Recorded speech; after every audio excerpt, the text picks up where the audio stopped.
창세기 3장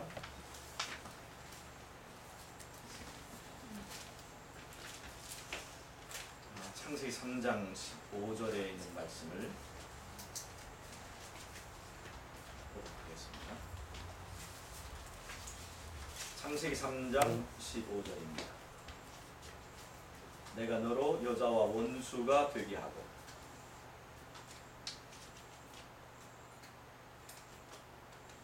창세기 3장 15절이에요. 내가 너로 여자와 원수가 되게 하고 내 후손도 여자의 후손과 원수가 되게 하리니 여자의 후손은 네 머리를 상하게 할 것이요 너는 그의 발꿈치를 상하게 할 것이니라 하시고, 창세기 3장 15절은 맨 처음 에덴 동산에서 선포된 구원의 복음입니다. 여기서 우리가 좀 잘 이렇게 보실 것은 지금 여기에 지금 여자하고 여자 같은 그하고 뱀이 있잖아요. 여자 그 뱀이 있습니다. 이 뱀은 여자를 유혹해서 하나님과의 관계를 끊고 이 선악과를 따먹고 이제 죄의 노예가 되어버렸습니다. 그래서 어떻게 그 죄의 운명으로부터 이제 벗어나게 될 수 있느냐 하는 것은 이 죄의 세력인 뱀과의 싸움에서 승리를 해야만 이제 그 죄의 운명으로부터 벗어날 수 있는데, 지금 하나님께서 그 여자, 그런 가련한 여자, 이 뱀이라고 했지만 사실은 이게 용입니다. 용, 사단이죠. 사단의 세력으로부터 이 여자가 상징하는 인간 전체, 즉 여기서 여자는 하와 개인만을 말하는 것이 아닙니다. 하와를 놓고 지금 인간 전체의 운명을 얘기하고 있는 거예요. 하나님을 보통 영적인 남편으로 얘기하고 할 때 인간은 이 전체가 하나님의 신부, 예수님의 신부, 여자로 이렇게 묘사가 될 때, 이때의 여자는 지금 하와를 놓고 인간 전체에 관한 운명을 얘기하고 있는 것입니다. 베드로를 놓고 교회 전체에 관한 메시지를 말씀하셨던 것처럼 이 여자를 놓고 지금 인간 전체의 운명에 대해서 말씀하시는데, 어떻게 뱀을 이길 것인가 하는 문제는 어떻게 죄와의 싸움에서 승리할 수 있을 것인가에 대한 그 해답을 지금 말씀하고 있는 것입니다. 우리는 죄와의 싸움에서 승리해야만 다시 에덴 동산으로 돌아갈 수가 있는 것입니다. 자, 그런데 여자가 이 뱀과 직접 싸워서 이기라 그렇게 말씀하지 않으셨어요. 여자가 아무리 똑똑하고 아무리 재주가 좋아도 자기의 힘으로 뱀과의 싸움에 승리할 수 있는 방법은 없습니다. 이게 절망입니다. 절망. 그것만 따진다면. 근데 하나님께서 그러한 여자에게 희망을 주셨는데, 그게 뭐냐? 여자의 후손을 보내주겠다는 겁니다. 여자의 후손을 보내주겠다는 거죠. 이 여자의 후손이 뭐냐? 이거는 그야말로 나라를 되찾아올, 이 뱀에게 빼앗겨버린 나라를 되찾아올 정당한 이 왕위를 이을 왕의 씨를 말합니다. 근데 이것이 계시록 12장에 그대로 또 이게 이어져서 나옵니다. 계시록 12장에 보면, 계시록 12장에 보면 여자가 아이를 베고 그 아이를 해산하려고 하죠. 한번 계시록 12장을 한번 우리가 보면서 한번 보겠습니다. 이 창세기 3장에 말한 그 약속이 계시록 12장에서 그대로 이제 이어지는데 실현이 되는데요. 12장 1절에 보면, 하늘에 큰 이적이 보이니 배를 옷 입은 한 여자가 있는데 그 발 아래에는 단이 있고 그 머리에는 12별의 관을 썼더라. 2절, 이 여자가 아이를 베어 해산하게 되매 아파서 애를 쓰며 부르짖더라. 잘 보세요. 여자가 이 아이를 낳아야만 희망이 있어요. 창세기 3장 15절의 이야기를 보면 이 여자 후손을 해산해야만 됩니다. 그런데 여자가 지금 여기에 드디어 이 아이 낳는 그 약속하신 그 여자의 후손이 태어나는 광경을 지금 계시록 12장은 보여주고 있는 거예요. 이 아이를 낳아야 되는 것입니다. 자, 그런데 3절 하늘에 또 다른 이적이 보이니 보라 한 큰 붉은 용이 있어 머리가 7이요 뿔이 10이라. 그 여러 머리에 7 멸류관인데 그 꼬리가 하늘별 3분의 1을 끌어다가 땅에 던지더라. 그런데 이 용이 하려는 일은 뭐냐면 용이 해산하려는 여자 앞에서 그가 해산하면 그 아이를 삼키고자 하더니 그랬죠. 이 용은 옛뱀 곧 마귀요 사단이라고 하는 바로 그 용입니다. 근데 지금 이 용은 누가 제일 두려운 거예요? 여자가 두렵습니까? 여자가 낳으려고 하는 여자의 후손이 두렵습니까? 여자의 후손이 두려운 거예요. 왜요? 창세기 3장에서 15절에서 여자의 후손이 뱀의 머리를 짓밟을 것이라고 하나님께서 이제 약속을 주셨기 때문에 이 여자의 후손이 태어나는 것이 제일 두려운 거예요. 그래서 여자의 후손이 태어나면 크기 전에 삼켜버리려고 하는 것입니다. 그런데 이 여자의 후손이 보세요. 자, 5절 여자가 아들을 낳습니다. 자, 이 아이가 어떤 사람인지 보세요. 이는 장차 철장으로 만국을 다스릴 남자입니다. 즉 선악과를 따먹음으로 에덴 동산에서 아담과 하와는 나라의 주권을 잃어버렸습니다. 사단에게, 뱀에게 빼앗겨버렸어요. 그 뱀에게 빼앗겨버린 나라를 되찾고 그 나라를 뺏어간 그 뱀의 머리를 이제 사하게 할 뿐만 아니라 만국을 다스릴 나라를 세울 사람, 그게 바로 이 아들인 거예요. 여자의 후손. 그래서 창세기 3장 15절에서 약속한 여자의 후손은 바로 뱀에게 빼앗긴 나라를 되찾을 왕의 씨입니다. 왕의 씨. 이 왕의 씨를 말하는 거예요. 이 왕의 씨가 드디어 나타났는데 그것이 뭐냐? 요한복음 3장 16절입니다. 우리가 다 외우죠? 하나님이 세상을 이처럼 사랑하사 뭘 주셨다고 그랬어요? 독생자를 주셨다는 것입니다. 독생자. 그게 바로 이 씨입니다. 하나님이 우리를 사랑하셔서 딱 하나밖에 없는 그 하나님에게서 가장 중요한 씨를 우리에게 주셨는데 그것이 바로 우리의 나라를, 우리가 잃어버린 낙원을, 천국을 우리를 위하여 회복시키고 나로 하여금 그 나라에 들어갈 수 있도록 구원해 주실 바로 그 여자의 후손이라고 하는 것입니다. 자, 창세기 3장에서 말하는 복음은 여자는 뱀과 싸워라, 뱀의 머리를 밟아라, 아니면 뱀의 머리를 짓밟지 않으면 뭐 꼬리라도 물어뜯고 이렇게 그렇게 하지 않았습니다. 여자가 싸움에서 이기는 것은 여자의 후손을 낳는 것입니다. 여자가 여자의 후손을 낳으려면 일을 많이 해야 됩니까? 사랑을 해야 됩니까? 바로 사랑해야 되는 거예요. 이 하나님의 독생자잖아요. 이 씨의 뿌리는 누구예요? 하나님이 주시는 씨입니다. 하나님의 독생자거든요. 그러면 우리가 여자가 이 하나님의 독생자를 낳으려면 누구하고 사랑해야 돼요? 하나님과 사랑에 빠져야 돼요. 하나님과 사랑에 빠져야 돼요. 영적인 남편 하나님과 사랑에 빠지는 것만이 여자의 후손을 낳는 방법이에요. 그래서 우리의 구원의 방법은 열심히 일해라 여자야, 그것이 아니라 사랑하라. 사랑하라. 내 마음과 뜻과 성품과 모든 것을 다 바쳐서 주 너의 하나님을 사랑하라 하는 것입니다. 사랑함으로 우리의 삶 속에 여자 후손이 이제 태어나게 됩니다.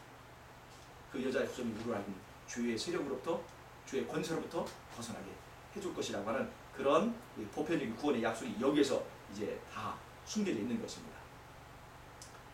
자, 그래서 우리가 이제 창세기 3장을 기준으로 볼 때 우리가 구원 얻는 그 방법은 여자가 직접 뱀을 상대하는 것은 그것이 율법주의입니다. 자신의 힘으로 뱀과의 싸움에서 승리하려고 하는 그 무모한 짓을 하는 것, 절대로 이길 수 있을까 없을까요? 절대로 이길 수 없습니다. 절대로 이길 수 없어요. 실제로 말이에요. 여자하고 뱀하고 실제 우리 생활에서 여자하고 뱀하고 싸우면 사실 뱀이 여자보다 힘은 약하지만 여자는 뱀을 무서워하고 두려워해서 절대로 뱀의 앞에 도망가기 바쁘지 이길 수가 없습니다. 어쨌든 간에 창세기 3장에서 약속하는 것은 뱀을 이길 수 있는 것은 그것이 실뱀이든지 용이든지 그 뱀을 짓밟을 수 있는 것은 여자의 후손입니다. 그래서 그 여자의 후손을 통해서 우리가 구원을 얻을 수 있다. 그래서 그 여자의 후손에 대한 약속을 믿고 그 여자의 후손에 우리의 모든 구원에 의지를 하는 것이 바로 이 믿음으로 말미암는 의입니다. 하나님을 믿는 거예요. 하나님이 씨를 보내서 독생자를 보내서 그 독생자가 나를 구원해 주신다. 그것이 바로 믿음으로 말미암는 의의 에덴 동산 버전입니다. 에덴 동산에서부터 선포된 이제 믿음을 받는 의입니다. 자, 그래서 잘 보세요. 이제 여자의 구원은 어디에 달려 있어요? 여자의 후손에 달려 있습니다. 자, 보세요. 근데 여기 창세기 3장 15절에 보면 여자의 후손이 등장할 뿐만 아니라 뱀의 후손도 등장합니다. 사실 여자의 후손하고 여자의 후손과 싸우는 건 뱀입니다. 여자의 후손이 예수님이잖아요. 그러면 여자의 후손에 후손도 있겠죠. 그러니까 예수님의 후손, 여자의 후손의 후손, 사실은 그건 우리가 남은 물이라고 얘기합니다. 남은 물.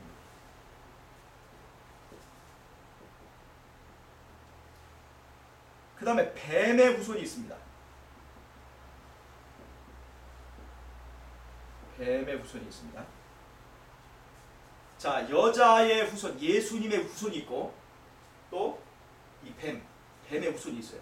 이 서로의 후손들과 사이에 서로 간에 원수되게 하겠다고 했잖아요. 그래서 이 원수된 관계가 잘 나타나고 뱀의 후손의 계보와 그 다음에 여자의 후손의 계보가 잘 나타나는 것이 어디냐? 가인과 아벨의 제사입니다. 가인과 아벨이에요. 가인은 어디를 이었어요? 가인은 이 뱀의 후손의 계보를 이었습니다. 뱀의 후손. 아벨은 여자의 후손의 계보를 이었습니다. 그런데 가인이 아벨을 미워해요? 안 미워해요? 미워하죠. 창세기 3장 15절에 뭐라고 그랬어요?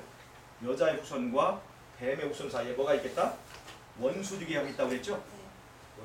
그 원수되게 하는 마음이 있어서 여자의 후손은 죄인을 미워하는 것이 아니라 죄를 미워하는 그 원수들의 마음이 있는데 여자의 후손이 아닌 이 뱀의 후손들은 여자의 후손 그 자체를 미워합니다. 그 다음에 여자의 후손의 의로운 행위를 미워합니다. 의로운 삶을 미워합니다. 그래서 이렇게 원수 관계가 있고 그 원수 관계가 잘 표현된 것이 가인이 아벨을 돌로 쳐서 이제 죽인 것이죠. 그래서 이 여자의 후손의 계보가 가인과 아벨을 통해서 이제 여기서 나눠주고요. 잘 보세요. 여자의 후손. 이거는 아벨로 이어지고요. 가인, 뱀. 여기 있죠. 이 뱀은 가인을 통해서 이어지고요. 그 다음에 이 여자의 후손에 대한 씨에 대한 약속은 아브라함으로 이어지고요. 이 가인의 정신은 그 다음에 바벨탑으로 이어지고요. 아브라함의 후손이 나중에 이 하나님의 성 예루살렘으로 상징하게 됩니다. 예루살렘이고 바벨탑은 바벨론이라는 나라를 이루게 됩니다. 이렇게 창세기 3장 15절에서 비롯된 두 무리가 이제 계보를 이루어가다가 나중에 하나의 나라를 이루는 것으로 이제 정착하게 되는데 이렇게 예루살렘과 바벨론이 하나의 나라들로 딱 자리를 잡게 됩니다. 그러면서 이 예루살렘과 바벨론 사이에 이제 영적 전쟁이 일어나게 되는데 예루살렘과 바벨론 사이의 영적 전쟁을 잘 설명한 책이 뭐냐? 그것이 바로 다니엘서와 계시록입니다. 자, 제가 이제 이것을 이 계보를 놓고 여자의 후손과 이 뱀의 그 계보, 그래서 여자의 후손의 남은 무리와 이제 뱀의 후손들 사이에 하나의 사상의 줄기를 이루면서 이것들이 하나의 나라를 이루고 이제 영적 싸움을 싸우는 이 예루살렘과 바벨론 사이의 그 싸움이 이 다니엘서와 계시록에 아주 체계적으로 잘 나타나 있습니다. 그래서 제가 이제 다니엘서를 좀 설명을 하겠습니다. 다니엘서 1장 1절을 읽어보면 여호야김 3년 때 바벨론이 예루살렘을 에워쌉니다. 그때 왕은 느부갓네살이라고 하죠. 여호야김 3년에 바벨론이, 잘 보세요. 바벨론이 예루살렘을 에워쌉니다. 공격하죠. 바벨론이 예루살렘을 에워쌉니다.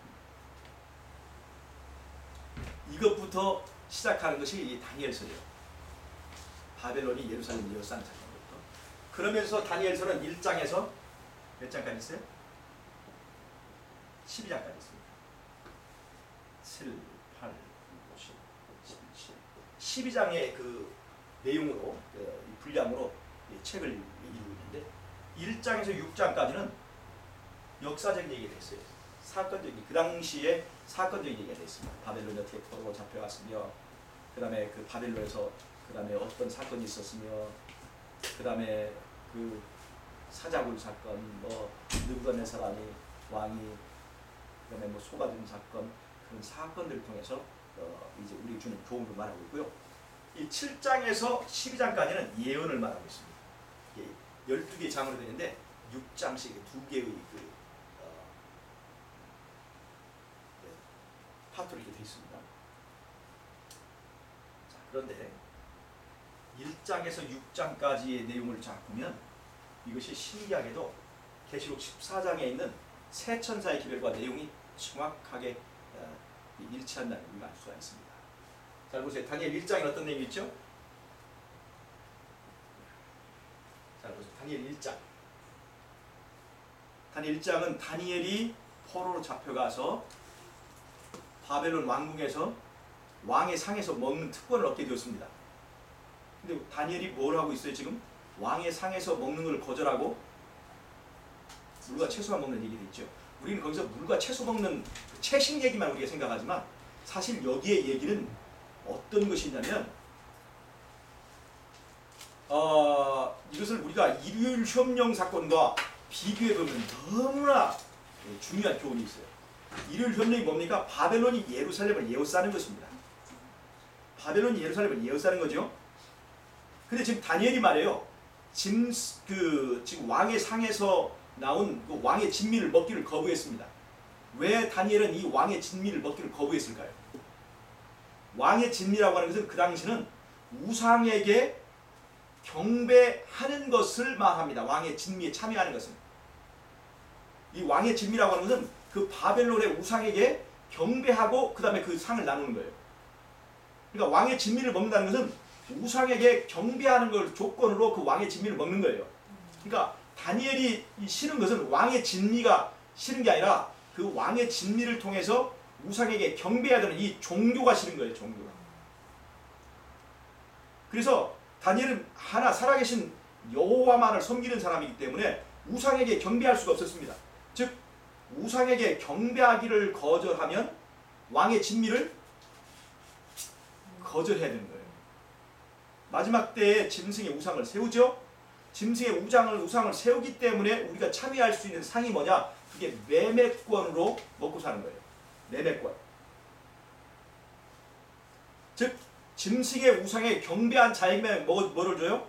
왕의 진미에 참여할 수 있게 해준다는 것이 이 마지막 때에 이 땅에 떡을 확보한 이 세상의 왕, 그 왕의 진미에 참여할 수 있는 조건을 경배를 조건을 주는 거죠. 이것이 지금 다니엘서 1장의 상황과 똑같은 것입니다. 근데 다니엘은 그 우상에게 경배하는 것을 거절하기 위하여 왕의 진미를 거절하는 것입니다. 우리가 마지막 때에도 이 짐승의 우상을 세울 때 그 우상에게 경배하기를 거절한 사람들은 뭐가 주어지잖아요? 매매권을 주어지지 않습니다. 그래서 다니엘은 왕의 진미를 거절했기 때문에 그래 이제 무엇을 먹게 됐어요? 물과 채소만 먹게 되었습니다. 원래 다니엘은요 채식하는 사람이 아니에요. 원래는 유대인들이 채식하는 사람이 아닙니다. 양으로 제사들이 뭘 먹어야 돼요? 고기 먹는 거예요. 그 자체가 나쁜 게 아니에요. 근데 다니엘은 지금 여기서 중요한 것은 우상에게 경배하기를 거절했다는 것입니다. 그래서 이 사람은 왕의 진미라고 하는 화려한 음식을 거절하고 아주 초라한 밥상을 맞게 되었다는 것입니다. 우리가 마지막 때도 짐승의 우상에게 경배하기를 거절하는 자들은 초라한 식탁을 맞을 수밖에 없습니다. 그래도 지금 다니엘은 그걸 기꺼이 감수하는 것입니다. 근데 그렇게 초라한 식탁을 택할지라도 먼저 그의 나라와 그의 의를 구하겠다고 하는 그 사람이 하나님께서 놀라운 축복을 주시는데,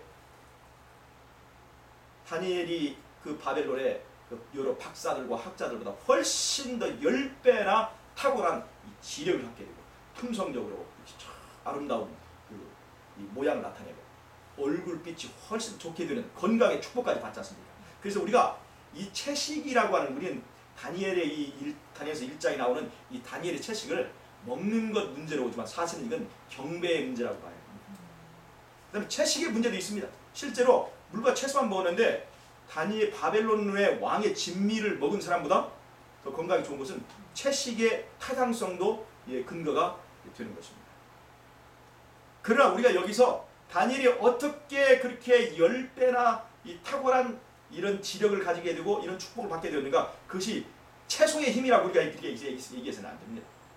그는 우상에게 경배하기를 거절하고 하나님을 위하여 목숨을 걸고 그 말씀에 순종하려고 했던 다니엘에 대한 하나님의 영적인 영성의 축복이라고 우리가 봐야 되는 것입니다.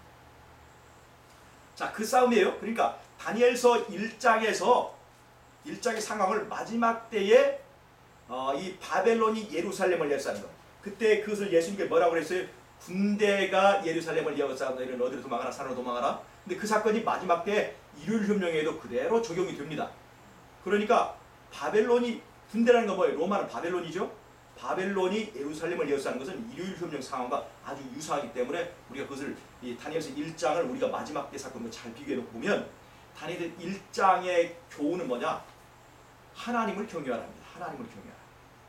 즉 우상을 경배하지 않고 하늘과 땅과 바다와 물들의 근원을 만드신 하나님을 경외하라 하는 것이 다니엘서 1장에서 말하고 있는 기별이라고 하는 것입니다. 첫째 천사의 기별과 같은 것이에요. 다니엘서 1장은 바로 첫째 천사. 짐승의 우상에 경배하지 말고 누구를 경배하라? 창조주를 경배하라는 것입니다. 창조주를. 그 창조주를 경배하는 자가 하나님께서 어떻게 그 하나님 주신 축복을 받는지를 주고 말하고요. 보여주고 있습니다. 뭐 다니엘서 1장이 여러 가지 마지막 때 주는 교훈이 있지만 오늘 그것을 자세히 하면 줄거리를 못 잡으니까 다니엘서 2장은요. 다니엘서 2장은요. 느부갓네살 왕이 꿈에 하나의 신상을 보죠. 하나의 신상. 머리는 금이요, 그 다음에 은이요, 그 다음에 동이요, 그 다음에 철인, 그리고 10발가락 있는 하나의 사람을 보죠. 하나의 사람을 보죠. 근데 그것이 바벨론에서부터 시작되는 그 나라들이지 않습니까? 바벨론에서 시작되는 나라들인데 이 다니엘서 2장에서 본 이 사람은요, 이 사람은 여러 나라를 말하지만 전체적으로 보면 한 사람입니다. 즉 이것은 바벨론에서 시작되는 여러 나라들이 망하고 흥하고 망하고 한 그런 이야기를 말하지만 그것을 멀리 봤을 때 그것이 하나의 바벨론이라는 것입니다. 머리만 바벨론이 아니라 멀리 봤을 때 그 마지막까지 이어지는 바벨론의 계보를 전체적으로 한 사람의 모양으로 보여주고 있다는 것입니다. 그러니까 거시적이라고 해요. 거시적인 바벨론을 보여주고 있습니다. 바벨론에서 시작해서 로마 시대까지 쭉 이어지는 것이 하나의 바벨론의 계보를 이루고 있다는 것입니다. 그래서 베드로는 그 베드로 전서와 후서에서 얘기할 때 로마에 있는 사람들이 편지할 때 바벨론에 있는 형제들에게 안보한다 이렇게 얘기했습니다. 로마는 바벨론을 칭했어요. 자, 그러니까 다니엘서 2장에서 보는 이 느부갓네살 왕의 꿈에 본 이 사람의 형상, 이 우상은 하나의 커다란 바벨론을 보여주고 있습니다. 근데 문제는 이 우상이 어떤 운명에 처해지느냐? 이 우상이 어떻게 돼요? 하늘에서 내려온 돌에 의해서 침을 받고 이 우상이 어떻게 돼요? 무너지는 거죠. 그러니까 이게 뭐가 무너진 거예요? 바벨론이 무너진 거예요. 다니엘서 2장은 둘째 천사의 기별이 뭐죠? 무너졌다면 그렇죠. 바벨론이 무너졌다는 것이죠. 바벨론이 무너졌다. 몇째 천사예요? 둘째 천사.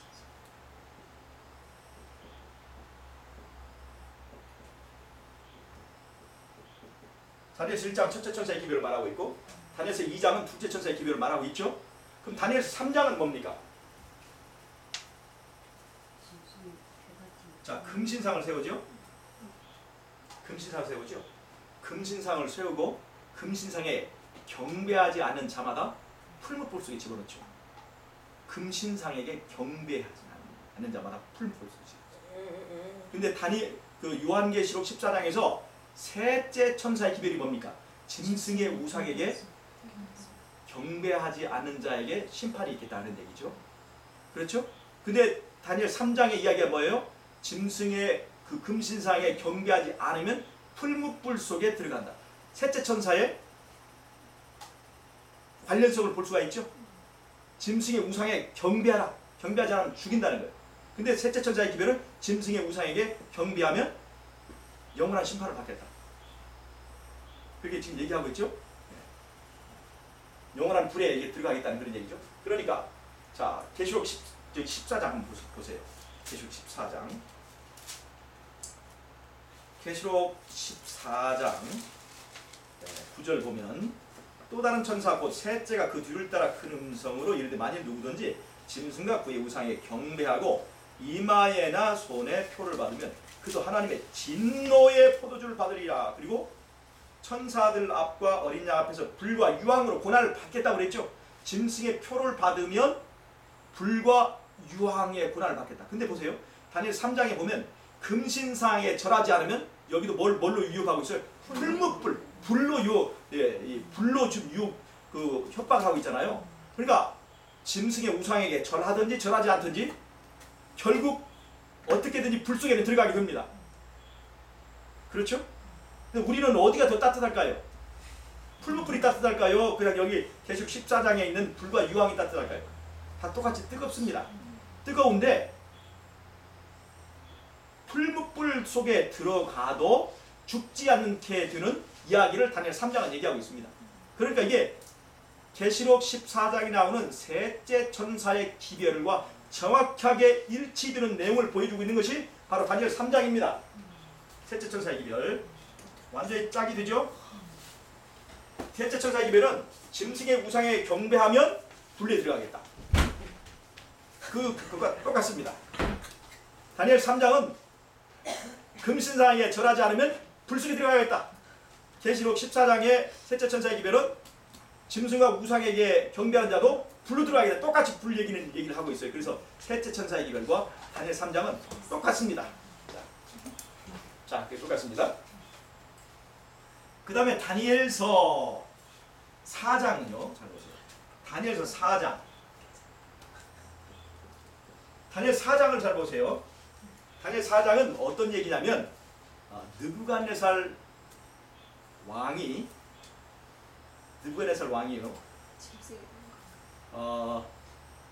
느부갓네살 왕이 교만한 사람이었죠.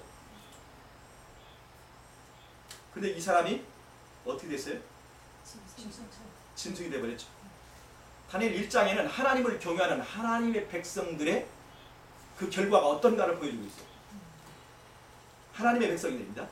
근데 다니엘 4장은 그가 정반대되는 것입니다. 하나님을 경외하지 않는 바벨론 왕은 무엇이 됐는가? 잘 보세요. 다니엘 1장은 하나님을 경외하는 사람이 나왔어요. 근데 다니엘 4장은 그게 동전의 양면처럼 반대편처럼 하나님을 경외하지 않고 자기를 높인 느부갓네살 왕이 짐승이 된 얘기가 나왔어요. 근데 재미있는 건 말이죠. 1장과 4장에 나오는 사람들이 다 똑같이 채식을 한다는 겁니다. 다니엘도 채식해요, 안 해요? 채식하죠. 근데 느부갓네살 왕도 채식을 합니까, 안 합니까? 소가 돼서 뭐가 돼요? 소가 됐으니 자연적으로 채식을 하겠죠. 똑같은 채식을 합니다. 어떤 채식을? 그렇죠. 어떤 채식을 하냐. 이거 굉장히 중요한 겁니다. 채식은 채식인데 하나님을 경유하는 사람으로서의 채식이냐, 아니면 느부갓네살식 채식이냐. 우리가 그게 굉장히 중요합니다.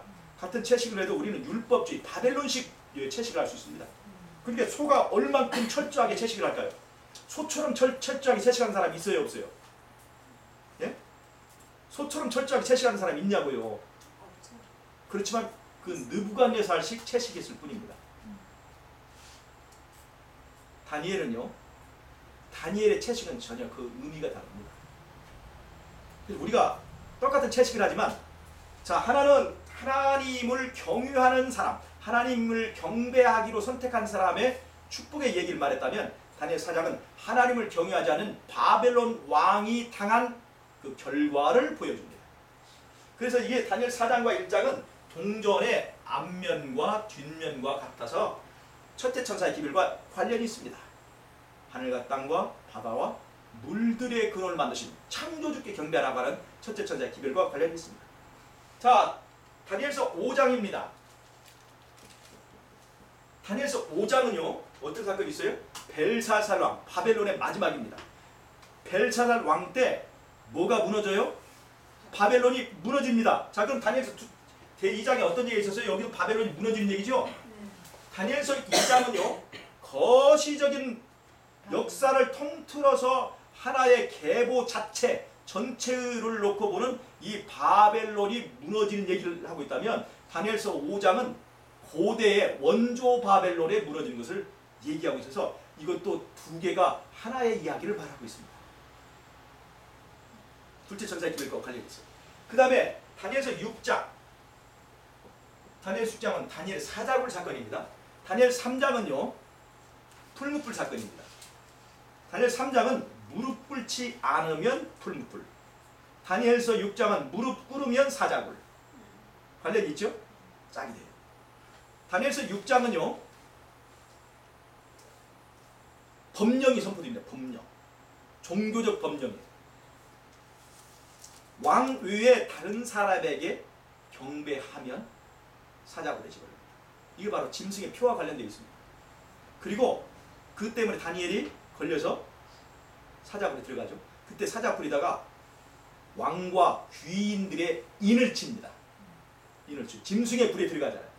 마지막 때에 하나님의 백성들은 짐승의 우상에게 경배하지 않기 때문에 고난을 받는데, 다니엘은 하나님을 경배하다가 짐승굴로 들어갑니다. 짐승굴로. 그리고 거기다 인을 치죠. 그리고 법령에 관한 얘기가 나와요. 그래서 마지막 때에 일요일 협령과 아주 연관된 그 이야기가 나옵니다.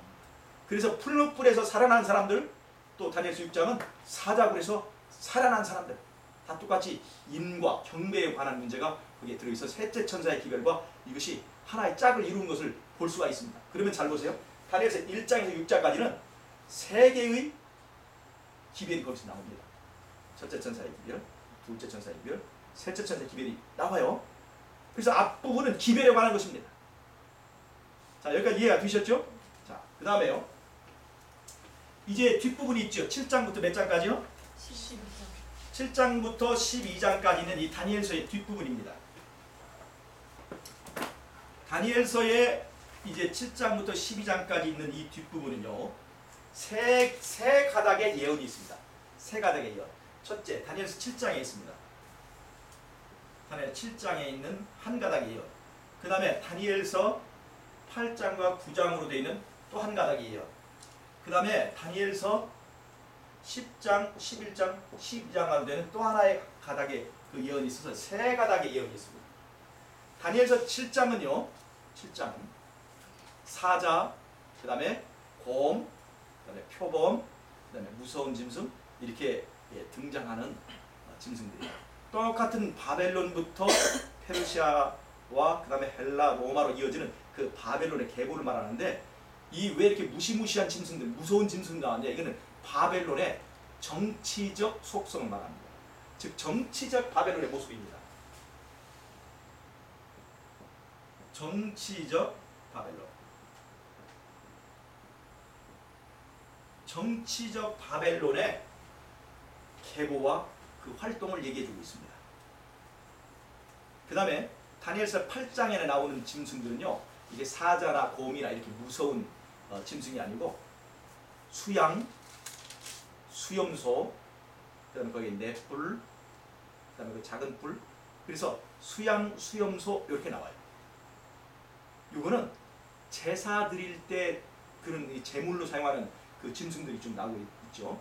이거는 같은 바벨론을 얘기하고 있는데 이건 종교적 바벨론의 종교적인 면을 말하고 있습니다. 종교적 바벨론의 그 속성이 어떤 계보를 가지고 이렇게 흘러가는가를 보여주고 있습니다. 즉 다니엘서 8장과 9장은 종교적 바벨론의 모습을 말해주고 있습니다. 종교적 바벨론, 종교적 바벨론 이렇게 보여주고 있어요. 자, 그 다음에요. 다니엘서 10장, 11장, 12장은 하나의 가닥입니다. 이게 하나의 가닥으로 된 예언이에요. 근데 여기는요, 어떤 것이 나오냐면, 이제는 여기는 왕들이 등장합니다. 왕들. 구체적인 그런 왕들이 나오잖아요. 그래서 이게 다니엘서 10장, 11장, 12장은 이 적그리스도 나옵니다. 적그리스도의 계보. 자, 적그리스도의 계보이고, 다니엘서 11장의 기별은 특별히 남방왕과 북방왕 사이의 전쟁이 아주 심각하게 보여져요. 세상에서 볼 때는 남방왕과 북방왕과의 싸움만이 보입니다. 근데 그 남방왕과 북방왕이 싸우면서 그 중간에 있는 이스라엘을, 남방왕이 북방왕을 치러가면서 이스라엘을 짓밟고, 북방왕이 남방왕을 치러가면서 이스라엘을 짓밟고, 다 이스라엘을 멸망시키는 전쟁이. 그 다음에 잘 보세요. 이 세상에 가장 중요한 전쟁은 뭡니까? 선악 간의 대쟁투입니다. 용과 여자의 후손과의 싸움이 가장 중요한 대쟁투입니다. 이 대쟁투를 가리기 위해서 사단은 우리로 하여금 중요하지 않은 전쟁에 우리의 관심을 끌게 만듭니다. 그래서 스포츠 중요하지 않은 싸움에 사람들은 막 관심을 두죠. 영적 대쟁투에 나는 어떻게 표류하고 있는가 생각지 않고, 우리는 한일 간 축구 경기가 있으면 우리가 밤잠 안 자고, 때로는 안식일에도 말이죠. 안식일에도 그걸 관심을 가지고 보는 사람이 있습니다. 사단은요, 우리의 운명을 결정짓는 중요한 싸움을 있게 만들기 위하여 다른 전쟁들을 우리에게 보여줘요. 그 전쟁들을 보여주면서 우리로 하여금 그 전쟁에 이쪽 편이든지 저쪽 편에 가담해서 그 싸움에 휘말려서 무엇을 잊어버리게 만들려고요? 이 선악간의 대쟁투를 잊어버리게 만들려고 하는 것입니다. 그런 내용이 다니엘서 11장의 내용입니다. 다니엘 11장을 우리가 얼핏 보면 남방왕과 북방왕밖에 안 보여요. 그 둘 사이에. 그리고 사람들은 너는 남방왕이냐 남방왕 편이냐 북방왕 편이냐 둘 중 하나 선택하라고 하지만 둘 다 적그리스도의 세력입니다. 이건 이 예수님과 이 사단과의 대쟁투를 다른 데로 관심을 끌기 위해서 만들어 놓은 함정 있는 대쟁투입니다. 네, 그렇게 하면서 거기에 빠져 있는 동안 사단의 나라가 이 세상에 세워지게 되는 그런 과정을 보여주고 있습니다. 자, 그러면 다니엘서 1장에서 6장까지는 기별이 있죠? 기별이 있습니다. 그리고 7장에서 12장까지는 뭐가 있어요? 바벨론의 활동이 나오잖아요. 바벨론 활동이 나오죠? 이렇게 구성이 되어 있습니다. 잘 보세요. 맨 처음에 1장과 6장 시작할 때, 여기는 이 1장과 6장 시작할 때 다니엘서는 바벨론이 예루살렘을 에워싸는 사건으로부터 시작한다고 그랬죠? 바벨론이 예루살렘을 에워싸는 사건을 시작하는데, 그래서 1장에서 6장까지는 세 개의 삼중 기별이 거기에 들어있는 걸 볼 수 있었습니다. 그 다음에 7장부터 12장까지는 바벨론의 세 가지 속성과 세 가지 활동을 보여주고 있습니다. 그런데 이 다니엘서의 사상과 흐름을 그대로 이어받은 책이 뭐냐? 그것이 바로 계시록입니다. 계시록. 잘 보세요. 다니엘서 7장에서부터 시작되는 이 다니엘 계시록, 이 바벨론의 세 가지 속성을 그대로 이어받은 것이 뭐냐면 계시록 12장과 13장입니다. 다니엘서 7장에 보면 어떤 짐승으로 끝을 나요? 뿔이 10개인 무시무시한 짐승으로 다니엘서 7장이 마지막 짐승이 그걸로 딱 소개되고 끝납니다. 뿔이 10개인 짐승이 성경에서 다시 등장하는 데가 어디냐? 그것이 바로 계시록 12장의 붉은 용입니다. 붉은 용에 뿔이 10개예요. 그 다음에 다니엘서 7장에서 뿔이 10개인 나라는 무슨 나라입니까? 그 로마를 말하고 있죠. 사자, 바벨론, 그 다음에 곰, 페르시아, 그 다음에 표범, 헬라, 그 다음에 무시무시한 열뿔 가진 짐승, 이것이 바로 로마죠. 로마에서 10나라로 이제 갈라졌으니까요. 그 분명히 로마죠.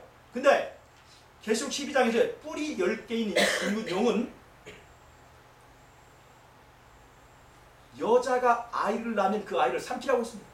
이 어느 시대에 예수님이 태어났어요? 바로 로마 시대에 예수님이 태어났고, 그 예수님 태어나려고 할 때 이 헤롯을 통해서 그 예수님을 다 죽이려고 했지 않습니까? 삼키려고 했잖아요. 이게 똑같은 나라를 지금 말한다고 볼 수 있죠. 즉 다니엘서 7장에서 말하고 있는 무시무시한 나라가 계시록 12장에서 그대로 붉은 용의 모습을 하고 나타난 거예요. 더 자세하게 설명하기 위해서 이제는 머리가 7으로 더 자세한 설명을 하고 있고, 다니엘 7장에서는 잘 설명하지 않았던 붉은색 칼날을 보여주고 있습니다. 더 자세히 설명하는 거예요. 근데 다니엘서 7장에서 말하고 있는 이 정치적 바벨론은 계시록 12장의 붉은 용으로 말하면서 이 정치적 사자와 곰과 표범과 무시무시한 짐승, 이 바벨론의 이 계보, 이 정치적 바벨론은 어떤 일을 위하여 이 모든 그 힘을 바치냐면 바로 예수님의 초림을 방해하는 것입니다. 예수님의 초림, 여자의 후손이 태어나지 못하게 막는 것이 이 정치적 바벨론의 그 하는 일이에요. 잘 보세요. 이 사자인 바벨론은 어떻게 예수님의 초림을 막으려고 했느냐? 여자의 후손이 태어나지 못하게 하려면 이 이스라엘, 이 하나님께서 이 여자의 후손이 태어나게 하겠다고 하는 그 계보를 잇고 있는 이 이스라엘이 망해야 될까요? 안 망해야 될까요? 이스라엘이 망해서 나라를 이루지 못하도록 이 사자 바벨론이 바로 여호야김 3년에 예루살렘을 무너뜨리고 이스라엘 사람들을 다 포로로 잡아가는 것입니다.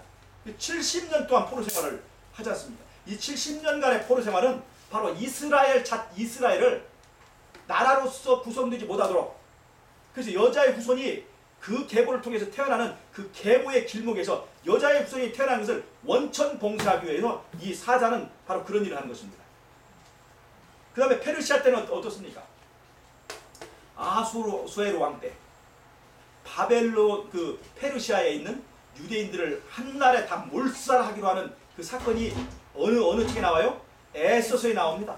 왜 이 사람들은, 이 하만이라는 사람은, 이 하만을 통해서 왜 사단은 이스라엘 사람들을 다 몰살하려 할까요? 그 사람들을 통해서 누가 날 것이기 때문에, 여자의 후손이 태어날 것이기 때문에 그 태어나는 길목에 있는 원천을 다 잘라버린 것입니다. 헬라 시대는 어떻습니까? 남방왕, 북방왕, 그 다니엘 11장에 나오죠? 남방왕과 북방의 전쟁을 통해서 계속 어디를 짓밟아요? 이스라엘을 짓밟습니다. 그리고 헬라의 사상을 통해서 이스라엘을 있어도 이스라엘 같지 않게 만들어버리는 거예요. 가장 그 이스라엘을 타락시키는, 그 사상적으로 타락시키는 역할을 하는 것이 바로 이 헬라입니다. 즉 그 계보를 통해서 여자의 후손이 태어나는 그 일이 일어나지 않기 위해서. 그리고 드디어 마지막 넷째 나라 이제 이 무시무시한 짐승이 때는 실제로 예수님이 태어날 때 그 예수님을 죽이려고 했던 것입니다. 즉 뭐를 막으려고 하는 거예요?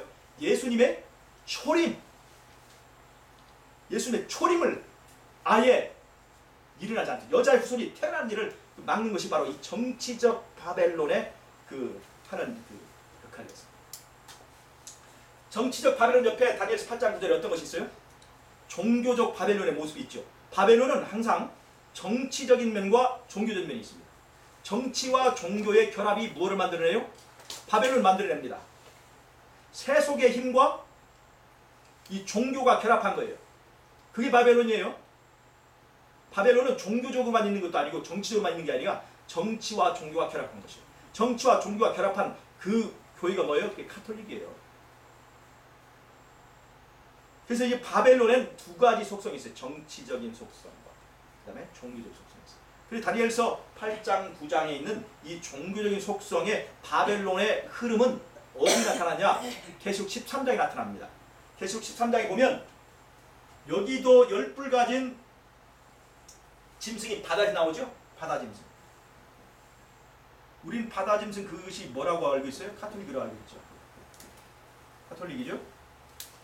로마 제국의 뒤를 이었는데 카톨릭은 기독교 로마입니다. 즉 계시록 12장에는 붉은 용이 정치적 로마라고 한다면 계시록 13장에 나오는 10뿔 가진 바다 짐승은 종교적 로마, 기독교 로마를 말합니다. 그러니까 다니엘서 8장 9장에 있는 종교적 바벨론의 계보를 이었습니까? 아니었습니까? 이었죠? 자, 다니엘서 7장에는 정치적 바벨론이 있고 다니엘서 8장 9장에는 종교적 바벨론이 있는데 계시록 12장에는 정치적 로마가 등장하고 계시록 13장에는 종교적 로마가 등장한다는 것입니다. 그러니까 다니엘서 7장과 7장에서 12장까지 있는 이 바벨론의 세 가지 삼중 속성이 계시록 12장, 13장에서 뭘로 나타나냐면 삼중연합으로 나타납니다. 잘 보세요. 삼중연합을 하려면 짐승 한 마리 더 있어야 되죠. 지금 제가 짐승 2마리를 설명했죠. 계시록 13장에 짐승 하나 더 등장합니다. 그게 바로 뭐예요? 새끼양 같은 두 개의 뿔이 있는 새끼양 같은 짐승이죠. 새끼양 짐승이에요. 이 새끼양 짐승 잘 보세요. 이게 어느 나라를 말하죠?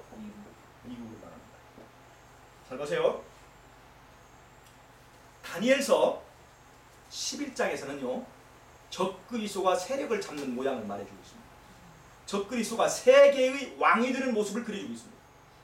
그런데 다니엘서 8장과 9장은 예수님의 초림을 방해하는 것이 아니라 어디에 포커스를 맞춰주겠느냐. 다니엘서 8장 13절에 보면 매일 드리는 제사를 폐하며 성소를 짓밟으며 하나님 백성을 내어준 바 되었다. 언제까지? 2300주야까지. 자, 이게 무슨 말이냐? 자, 예수님의 초림을 막으려고 했죠. 예수님의 초림을 막으려고 했죠. 이 뱀이. 그런데 예수님이 계시록 14장에 보면 여자가 아이를 낳아서 그 아이가 어디로 올라가요? 하나님 아버지 보좌 앞으로 올라가죠. 그러니까 이제 예수님의 사역을 방해할 수 있습니까? 없습니까? 예수님의 사역을 방해할 수 있어요? 없어요? 방해할 수 없어요. 잘 보세요. 예수님이 초림의 그 역할을 다 완수하시면서 이 제사장의 두 가지의 봉사가 중에서 하나가 이제 성공이 됐습니다. 잘 보세요. 이게 잘 이해하셔야 됩니다. 제사장의 봉사에 두 가지가 있는데 이것은 뭐냐면 해마다의 봉사가 있고요. 그 다음에 매일의 봉사가 있습니다. 해마다의 봉사는요 7개 절기를 말합니다. 1년에 한 번씩 드리는 그 제사예요. 그래서 우리가 이게 보면은 6월절, 무교절, 그 다음에 요제절, 오순절 이렇게 이게 봄절기고요. 그 다음에 가을절기, 대속절이 제일 중요한데 그 앞에 나팔절 있고 그 다음에 초막절 이렇게 해서 합쳐서 7개의 절기입니다. 이게 1년에 한 번씩 있는 거예요. 그 중에 제일 중요한 게 대속주일입니다. 그래서 해마다의 봉사를 대표적으로 상징하는 것은 대속주일, 지성소 봉사입니다. 그러나 요제 6월절부터 시작되는 모든 절기가 다 해마다의 절기입니다. 무슨 말씀 이해가시죠? 자 보세요. 6월절은 뭐냐? 예수님 십자가를 말합니다. 이스라엘이 양의 피를 문 인방과 설주의 발음으로 죽음의 사자가 지나가게 됐죠. 그건 바로 예수님의 십자가를 말합니다. 예수님의 십자가 사건은 같은 날 6월절 지키는 그날 1월 14일 예수님 돌아가셨습니다. 그 다음에 요제절은 부활을 말합니다. 3일 만에 부활하셨죠. 무교절, 이날 저녁에 시작되는 무교절이 일주일간인데 이제 누룩 없는 떡을 먹고 쓴나물을 먹어요. 일주일간인데 이거는 광야의 기간을 말합니다. 그리고 이 요제절부터 50일을 쉬어서 오순절 날에 뭘 했냐면 율법을 받았습니다. 그래서 제헌절입니다. 제헌절. 합법적인 국가가 된 것이에요. 근데 예수님께서 이 오순절들 부활하시고 50일 되는 날에 대제사장으로 취임하셨습니다. 그 기념으로 우리에게 뭘 주셨어요? 성령을 주신 거죠. 그것이 바로 오순절 성령입니다. 자, 그러니까 이 사건들이 바로 이제 해마다 절기고, 여기에 그 대표적인 것이 바로 이 대속주일입니다. 대속주일이에요. 심판날이죠. 자, 그런데 잘 보세요. 이 해마다의 봉사는 뭐를 말하냐면, 예수님이 인간 모두를 위하여 우리가 예수님을 믿든지 안 믿든지 자신의 희생으로 값을 치르고 중보사업을 시작하는 것을 말합니다. 중보사업을 진행하는 것을 말해요. 그러니까 이거는 내가 이스라엘을 전부를 위해서 예수님이 죽으시고, 이스라엘이 예수님을 받아들든지 안 받아들든지 하여튼 일단 예수님이 일방적으로 값을 치르고 그 성소 이 구속사업을 진행하시는 그것을 말합니다. 자, 그러려면 맨 처음에 뭐가 이루어져야 돼? 유월절이 이루어져야 되죠. 그 유월절이 십자가의 사건으로 이루어졌죠. 그 다음에 예수님이 부활하셔서 이제 하늘로 올라가셨죠. 그 다음부터는 이 사단이 이 해마다의 봉사를 방해할 수 있습니까? 없습니까? 이것은 어디서 진행하는 거예요? 이제 하늘에서 진행하는 일입니다. 이것을 방해할 수는 없어요. 그런데 그 다음에 방해하는 것이 뭐냐? 이게 매일의 봉사. 해마다의 봉사는 방해할 수 없고 매일의 봉사를 방해할 수 있어요. 이 매일의 봉사가 뭐냐? 이거는 저희 1년 중 어느 때든지 날마다 이제 매일 드린 제사를 포함하기도 하고, 또 죄 지은 사람이 언제든 죄를 지을 때마다 그 제물을 가져오면 그 제물로 그 죄의 속죄를 위해서 드리는 이 개별적인 제사를 말합니다. 그래서 해마다의 봉사는 단체적이라고 한다면 이 매일의 봉사는 개별적, 개인적인 것을 말해요. 그래서 내가 개인적으로 예수님을 영접하는, 예수님과 관계를 맺는 그것을 말합니다.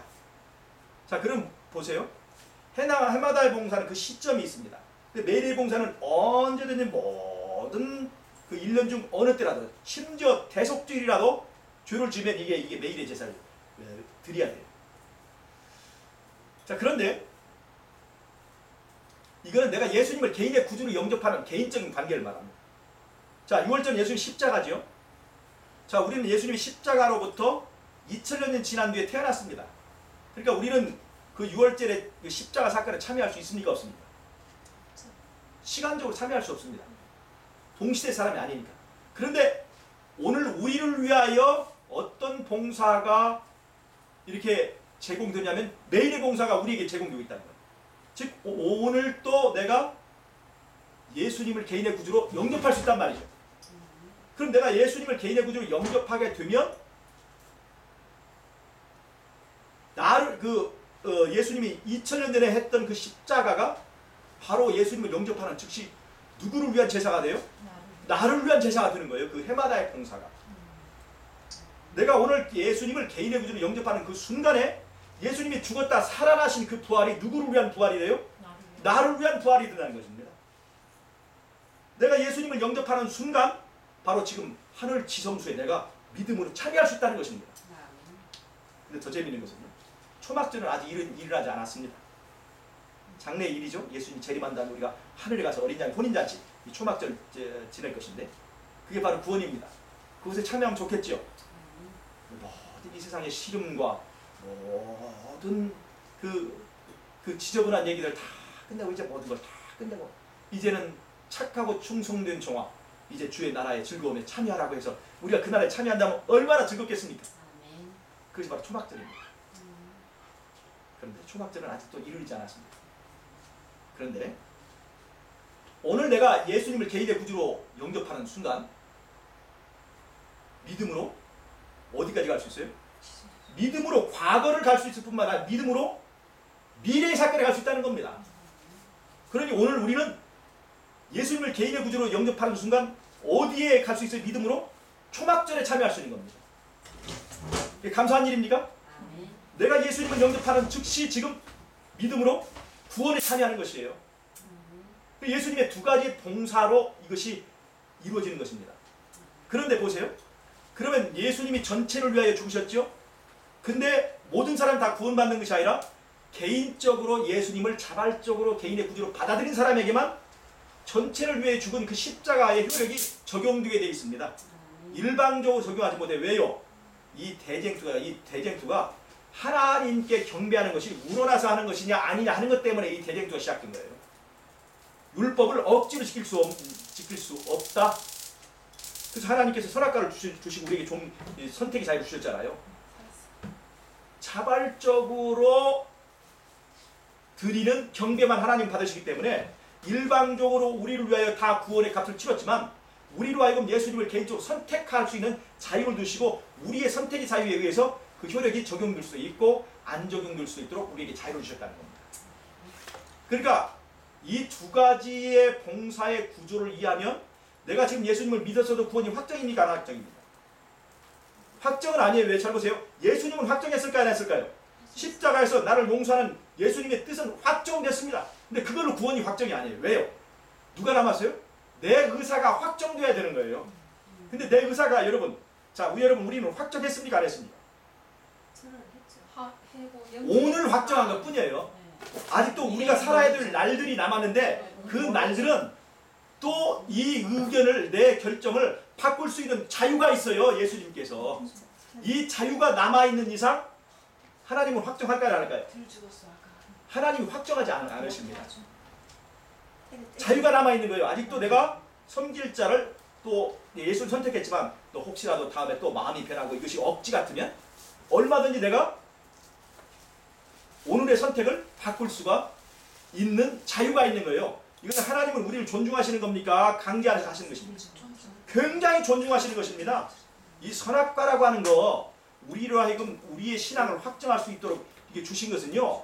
우리를 너무너무나 존중하고 천국이라고 하는 것은 우러나서 드리는 경배만이 천국을 만들 수 있기 때문에 시간을 두고 우리로 하여금 심사숙고하고 예수님 따르는 것이 정말 좋으면 네가 좋으면 나를 따라오너라 하고 선택의 기회를 주시는 것이니까 우리의 구원을 일방적으로 확정하지 않고 나에게 맡겨주신 것은 나를 존중하신 것입니까? 나를 무시하는 것입니까? 그러니까 나는 구원받았다고 확정하는 것은 이 대쟁투를 이해하지 못하는 것입니다. 강제적으로 나를 구원하시는 것이 아니라 내 의사를 존중하는 거예요. 왜요? 구원받으면 누구랑 함께 살아야 돼요? 하나님과 함께 살아야 돼. 예수님과. 근데 하나님께서 함께 사는 것이 내가 억지로 하는 것이면 그것이 천국이 될 수 있을까요? 없을까요? 없어요. 그래서 우리 자유를 존중하고 선택할 수 있는 충분한 시간을 주시는 거예요. 예, 그래서 나 때문에 내 의사가 변할 수 있기 때문에 우리의 구원은 아직도 확정이 아닙니다. 그러니까 우리는 어떻게 해야 될까요? 나 자신을 믿을 수 있어요? 없어요? 예수님은 믿지만, 말씀은 믿지만 나 자신을 믿을 수는 없어요. 그러니까 우리는 하늘에 갈 때까지 어떻게 해야 돼요? 끝까지 내 자신의 연약함을 인정하고 끝까지 십자가에 집중하지 않으면 안 된다는 것입니다. 자, 이 두 가지예요. 해마다의 봉사와 매일의 봉사에 우리는 잘 봐야 돼요. 하나님의 말씀은 능력이 있고 나는 굉장히 연약하다는 두 가지를 인정해야 돼요.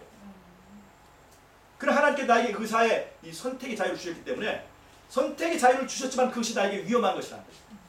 그래서 우리는 어떻게 해야 돼요? 연약하기 때문에 말씀에 최선을 다해서 의지하는 일들을 끝까지 해야만 내가 그 나라에 갈 수 있다는 것을 우리가 알아야 된다는 거죠. 자, 그것이 바로 이제 해마다의 봉사와 매일의 봉사의 구조에 나와 있습니다. 자, 그러면 모든 사람을 위하여 그 해마다의 봉사를 하셨는데 그 중에 몇 사람이 구원받았는가 하는 것을 결산해야 될까요? 안 해야 될까요? 결산하는 날이 언제예요? 그것이 바로 대속죄일 날이에요. 해마다의 봉사와 매일의 봉사가 결산을 보는 날이에요. 심판하는 거예요. 몇 사람이 예수님의 십자가의 보혈의 공로가 적용된가를 하나님께서 법적으로 선고 내린 거예요. 그것이 바로 이제 대속죄일 날 봉사입니다. 그러니 이 성소의 절기에 이 예수님의 두 가지 방향의 봉사는 우리가 어떻게 구원받는가 하는 그런 원리로 확실하게 보여주고 있죠. 자, 잘 보세요. 사단이 맨 처음에 다니엘서 7장에서 나오는 정치적 바벨을 통해서 우리의 구원을 방해하는 것은 뭐냐면 예수님의 해마다의 봉사, 예수님의 초림으로 시작되는 해마다의 봉사를 방해하려고 했습니다. 그런데 예수님께서 죽으시고 부활하셔서 어디로 올라가셨어요? 하늘로 올라가셨어요. 이제 해마다의 봉사를 방해할 수 있는 길이 있어요, 없어요? 없어요. 그래서 남은 것이 뭐예요? 이제는 매일의 봉사를 방해하는 겁니다. 무슨 말이에요? 예수님과 우리와 개인적으로 만나는 것을 방해하는 거예요. 그것이 바로 매일 드린 제사를 피하는 것입니다. 자, 이해하세요? 어떻게 예수님의 성소 봉사를 방해했는가? 그 사단은 첫째, 예수님이 하늘 성소를 방해하며 하늘의 성소가 있고 예수님에서 하늘 성소를 진행하시는데 이 땅에다 가짜 성소를 지었습니다. 그게 뭐예요? 카톨릭이라고 가짜 성소를 지었습니다. 예수님이 하는 일과 비슷한 일을 해요. 미사를 드리고 그다음에 죄의 고백을 받고 죄 사하는 권세를 있는 것처럼 보이고 이건 뭐 하늘 성소에 예수님이 하는데 예수님이 하는 일을 이 사람들이 다 자기들이 하는 것처럼 속이는 거예요. 그래서 예수님께 믿음을 두지 않고 인간에게 의지하게 만드는 겁니다. 하늘 성소가 있어도 있으나만 하게 만듭니다. 자, 그 다음에 또 하나. 예수님의 시간 성소는 안식일입니다. 안식일은 뭐예요? 우리가 하나님과 사람이 만나는 거예요. 하나님과 사람이 만나야 예수님 개인의 구주를 영접할 수 있는데 이 만남을 방해하기 위해서 가짜 성소, 가짜 시간의 성소 일요일을 지키게 만드는 거예요. 자,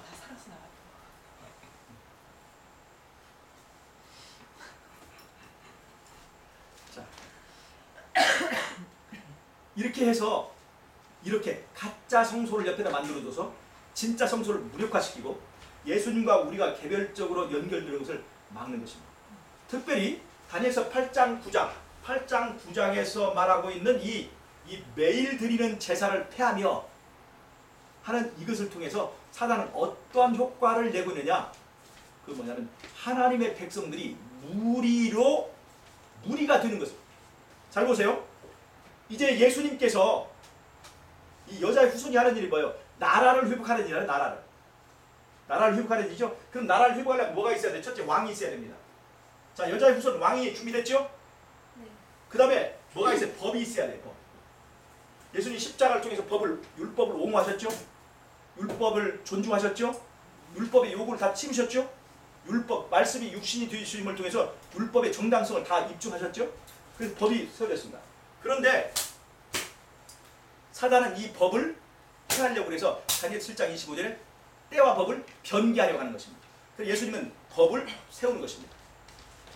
그 다음에 나라가 되려면 뭐가 있으냐면 백성이 있어야 돼요. 백성. 무리가 있어야 돼요. 이 무리가 준비돼야 돼요. 나라가 있으려면 개인이 아니라 무리가 있어야 돼요. 무리가. 그래서 이 무리가 형성되는 것을 막는 것이 바로 매일 드리는 제사를 통해서 그것을 막는 거예요. 다니엘서 8장과 9장에서 이 사단이 방해하는 그것이 뭐냐? 그것이 바로 이 매일 드리는 이 제사를 폐함으로 예수님과 우리가 개인적으로 맺어지고 연결되는 것을 방해할 뿐만 아니라 이 무리가 형성되는 것을 방해하는 것입니다. 근데 이 무리가 형성되어야만 뭐를 받을 수 있어요? 나라를 받을 수가 있는 거예요. 그러니까 예수님은 1844년 이후로 이제 성소에 들어가셔서 어떤 일을 하세요? 다니엘 7장에 보면 나라를 받습니다. 나라. 영원한 나라를 받죠? 네. 나라를 받는데 나라를 받으려면 아까 왕과 적과 이 무리가 준비되어야 되는데 사단은 이 무리가 형성되지 못하도록 이제 이 매일의 봉사를 방해한다.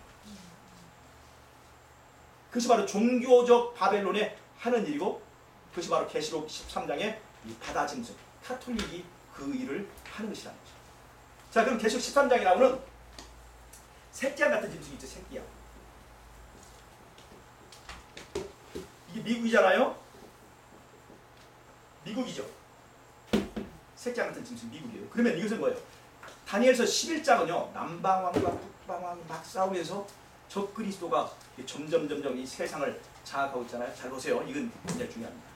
예수님이 즉 다니엘서 7장은 예수님의 초림을 방해하고 즉 해마다의 봉사를 방해하고 다니엘서 8장은 예수님의 매일의 봉사를 방해하고 이제 무리가 형성되는 것을 방해하는데 그러나 그럼에도 불구하고 계시록 10장 17절에는 남은 무리가 등장합니다. 남은 무리가 등장해요. 그러니 이제 마지막으로 이 사단이 힘쓰는 게 뭐냐면 예수님의 재림을 방해하는 것입니다. 예수님의 재림을 방해하는 거예요. 예수님의 재림은 뭐예요? 예수님이 이 땅에서 그의 나라를 회복하는 것입니다. 근데 예수님의 재림을 이제 방해하기 위하여서 예수님이 재림을 방해하려면 어떻게 되냐? 잘 보세요. 예수님은 나라를 어디에서 받으세요? 하늘 성소에서 나라를 받습니다. 왕으로 등극하시고 나라를 받습니다. 근데 사단은요, 예수님의 나라가 하늘에서 이제 완성되고 하늘에서 나라를 받는데 이 땅에서 자기 나라를 세우는 것입니다. 자기 나라를 세우는데 누구를 등장시켜요? 적그리스도를 등장시킵니다. 그런데 잘 보세요. 적그리스도가 이게 나라를 이렇게 할 때 이 적그리스도에게 잘 보세요. 예수님은 나라를 누구에게 받아요? 아버지 하나님에게 받습니다. 하나님에게 받는 나라예요. 근데 적그리스도는 이 나라를 누구한테 받아요? 새끼 양에게 받습니다. 새끼 양에게. 새끼 양이 누구예요? 이 미국이잖아요. 미국이 세계를 지배하고 있고 지금 이 시대에 로마 제국 같은데 이 새끼 양이 이 세계를 지배하고 단일 정부를 만들 때 그 새끼 양으로부터 나라를 받습니다. 자, 이해하시겠어요? 지금 설명하는 거? 네. 그러니까 세계 그렇죠. 세계 정부를 구축하는 예. 그래서 다니엘서 11장에 나오는 이 적그리스도는 결국 계시록 13장에 나오는 새끼 양으로부터 나라를 받기 때문에 다니엘서 11장은 계시록 13장의 새끼 양 같은 짐승과 이렇게 맥이 딱 맞아떨어집니다. 자, 이해하셨죠? 예수님은 하늘에서 아버지께 나라를 받는데 이 적그리스도는요, 북방왕은 결국 새끼 양으로부터 나라를 받습니다. 그리고 이 남방왕과 북방왕이 싸우면서 선악간의 대쟁투를 엉뚱한 곳의 대쟁투로 이게 이제 사람들의 관심을 쏟아놨고, 그 다음에 예수님의 나라를 생각하지 않고 사단이 이 땅에 세우는 북방왕이 세우는 그 나라의 사람들이 다 참여하도록 이 마지막 때 일요일 협령을 내리고 그 나라의 백성이 되지 않는 사람 다 맺히든지 죽이게 하는 것입니다.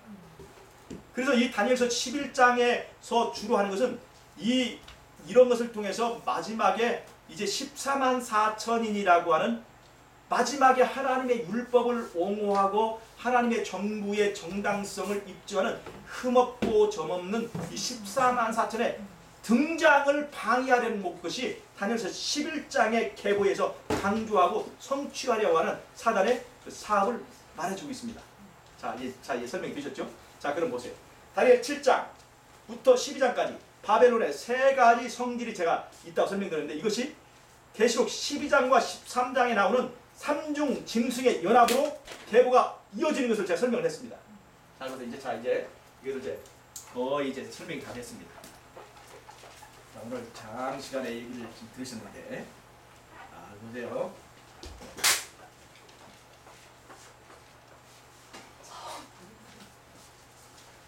자, 잘 보세요. 다니엘서에서 1장에서 6장까지는 새천사기입니다. 7장에서 12장까지는 바벨론의 삼중 속성 이렇게 얘기한다고 그랬죠? 다니엘서가 시작될 때는 바벨론의 예루살렘을 에호사는 사건으로부터 시작돼요. 근데 이것이 이 7장에서 12장까지 말하는 바벨론 세 가지 속성은 계시록 12장과 13장의 삼중연합으로 이어집니다. 삼중연합으로 이어집니다. 그 다음에 계시록 이 다니엘서 1장 6장까지는 이 세천사 기별은 계시록 14장의 세천사 기별로 이어집니다. 세천사 기별로 이어져요. 계시록 14장에 세천사 기별 나오죠. 이때 이 세천사 기별을 전할 때 이때 하나님의 백성들이 당하는 사건이 뭐냐면 일요일 율명을 통해서 로마가 즉 바벨론이 예루살렘을 예워싸는 그 상황에 처하게 됩니다. 그러니 다니엘서와 계시록이 짝이 맞습니까? 안 맞습니까? 짝이 정확하게 맞죠? 즉 아까 여자의 후손으로부터 시작된 이에서 여자의 후손과 또 뱀의 후손으로 두 개의 계보가 갈라지면서 예루살렘과 바벨론 나눠지고 그것이 그 싸움이 다니엘서에서 잘 설명이 되고 이것이 어디까지 이어지고 있어요? 계시록까지 그것이 그대로 하나도 흐트러짐 없이 그 맥이 다 흐르고 있는 것을 우리가 볼 수가 있죠. 그래서 이 싸움이 어디까지 연결되느냐 바로 오늘 내가 살고 있는 이 시점까지 이 싸움이 그대로 연결된 것을 본다면 우리가 이 시대에 싸우는 영적 싸움은 이 시대만을 위한 것이 아니라 벌써 오래전부터 그 싸움이 뿌리를 두고 이어져 왔다는 것을 우리가 볼 수 있다는 것입니다. 자, 이해하시겠습니까? 그래서 잘 보세요. 이제 이렇게 싸움이 바벨론과 예루살렘 사이에 영적인 두 계보를 통해서 싸우고 있는데 예루살렘 계보의 무기는 뭐냐? 자, 잘 보세요. 제가 이것을 이제 설명하기 위해서 이거 설명한 거예요. 예루살렘 계보의 무기는 뭐냐? 여자의 후손입니다.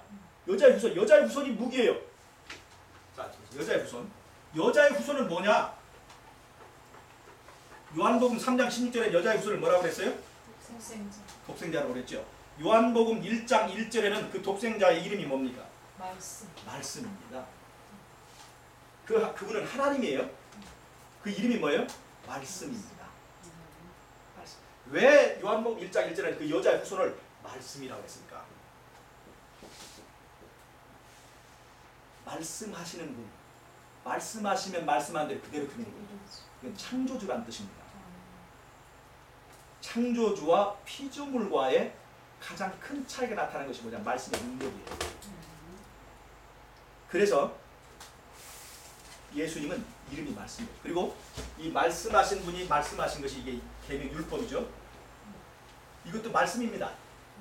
이건 말씀한 말씀이 이건 말씀이신 말씀이에요. 이 말씀의 뿌리가 하나님이신 말씀입니다. 십계명의 뿌리가 율법의 뿌리가 하나님이신 말씀에서 나왔기 때문에 이 말씀을 폐할 수 있습니까? 없습니까? 없어요. 폐할 수 없는 거예요. 십계명을 변개할 수 없는 것은 그 말씀의 원본이 하나님이신 말씀이기 때문에 그걸 폐할 수가 없는 거예요. 그래서 율법을 폐한다는 것은 누구를 폐하는 거예요? 말씀이신 예수님을 폐하는 거란 말이에요. 할 수 없는 거예요. 잘 보세요. 자, 왜 예수님의 이 여자의 후손을 말씀이라 표현했을까? 대쟁투는 하늘에서 누구의 지위를 차지하려고 했던 거예요? 이 뱀이 말씀이신 이 예수님의 자리를 차지하려는 거예요. 이것이 뭐예요? 왕의 자리입니다. 하나님의 자리죠. 사단이 하늘에서 왕이 되려고 했던 거예요. 그것이 바로 말씀이신 예수님의 자리입니다. 자, 그래서 말씀이신 예수님을 몰아내고 자기가 그 자리에 앉고 있어 사단은 두 가지 전략을 썼습니다. 첫째, 예수님의 하나님이신 걸 부정하는 거예요. 두 번째, 잘 보세요. 첫 번째는 예수님이 하나님이 아니다. 두 번째는 나도 하나님이다. 이 두 가지 주장이 있어요.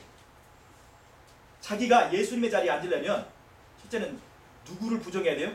예수님이 왕이 자격이 없다는 것을 부정해야 돼요. 자격이 있다는 걸 부정해야 돼요. 또 하나는 나도 왕이 될 수 있다. 이걸 주장해야 됩니다. 이 두 가지가 사단의 전략입니다. 이 핵심 전략이에요. 자, 예수님이 하나님이 아니다라는 것을 부정하기 위해서 뭐를 공격했느냐? 이게 말씀을 공격합니다. 말씀. 잘 보세요. 창조주는 말씀하시면 어떻게 돼요? 빛이 있으라 말씀하시면 그대로 이루어지는 게 창조주예요. 내가 창조주가 아니라는 것을 어떻게 입증할 수 있어요? 말해도 아무런 반응이 없는 거예요. 그래서 창조주가 아닌 거예요. 그래서 하나님이라고 하는 이 예수님의 창조주 되심, 하나님 되심을 부정하려면 말씀의 능력을 부정해야 됩니다. 그게 뭐예요? 예수님께 주신 율법은 지킬 수 있다 없다? 율법이 말씀이죠. 율법이 왜 말씀이냐? 잘 보세요. 하나님께서 말씀으로 창조하셨죠? 그때 뭐라고 말씀하셨어요? 그 말씀이 뭐예요? 빛이 있으라 명령하셨죠? 그것이 바로 말씀이에요. 그러면 하나님께서 우리에게 율법을 주신 율법이 뭐예요? 나 외에 다른 신을 섬기지 말지니라. 똑같은 말씀이에요. 하나는 통치하시는 말씀이고 하나는 창조하시는 말씀이에요. 그것만 다르지 다 똑같이 그게 말씀이에요. 율법이 곧 말씀인 거예요. 하나님께서 주신 율법을